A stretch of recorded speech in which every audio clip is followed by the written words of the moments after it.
Hi, Lynn MacDonald here, and today I thought I would do a very short video to show you how to calculate your exact team sales.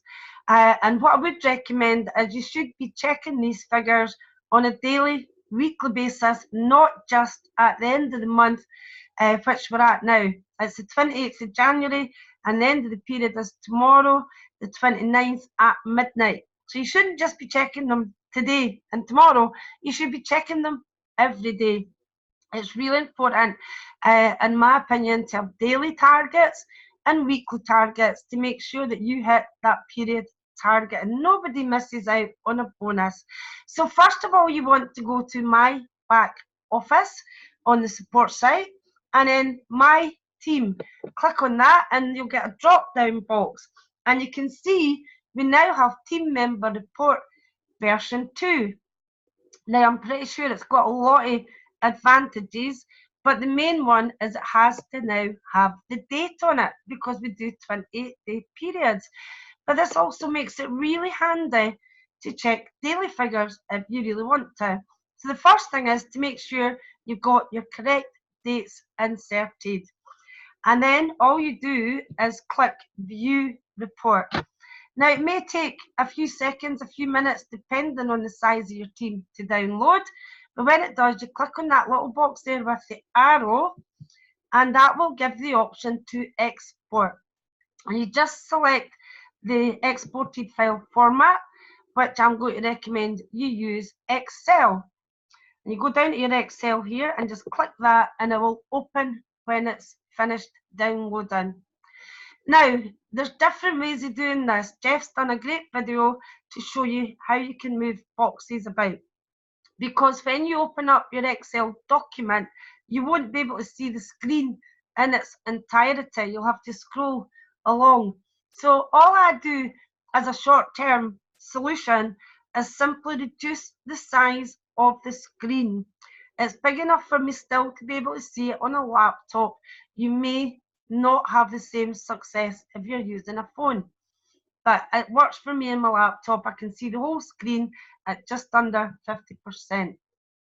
Not going to show you the whole screen. What I'm going to talk about is how you can total up the figures easily and accurately for your entire team or for a team member who has a team. But really, your team should be checking their own figures daily, weekly, per period. But sometimes people have busy lives, maybe working, driving, so I'm happy to check my team as well. So the sales are under the box number Q. So what you want to do is go to Q and click Q. And here's what you see along the top of your Excel document. And here's what will happen when you click the Q. It gets highlighted.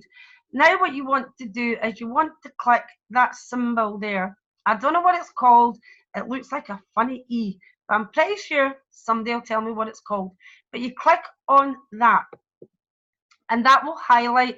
Once we've got two more things to do, click Enter twice. So click the symbol and then click Enter, Enter, and your first lot of sales will be highlighted. And then click Enter again, the next lot, and keep going. Keep clicking Enter until you get to the last sales figure. Once you get to the last sales figure, you will need to use the scroll bar to scroll down to the bottom where it will give you your total sales. Now these are your sales minus VAT minus commission. So you need to do the calculation to add that back on. So for easy calculation, I'm going to say it's £10,000 as your total team. So what you want to do is you want to times this by 1.2, divide it by 75, and then multiply by 100. And that would give you, if it was 10,000, the grand total of 16,000. So that's what your total sales are. So don't forget to add on the VAT and the commission. And that's the little calculation there that I would recommend you write down. Now, let's say you wanted somebody in the team was had no internet access and they wanted you to give you their figures. Well, all I do is open up the document and I take away any sales figures from people who are not in the selected person's team. So there you can see I've deleted the first one there. So just delete. It's probably not the best way, but it gives me an accurate figure. The best way is for them to check themselves, but it gives you an accurate figure. Delete everybody's, leave their team, and then just go through that same exercise as we did there to get the exact total sales. I hope that that's helped, and I look forward to speaking to you soon.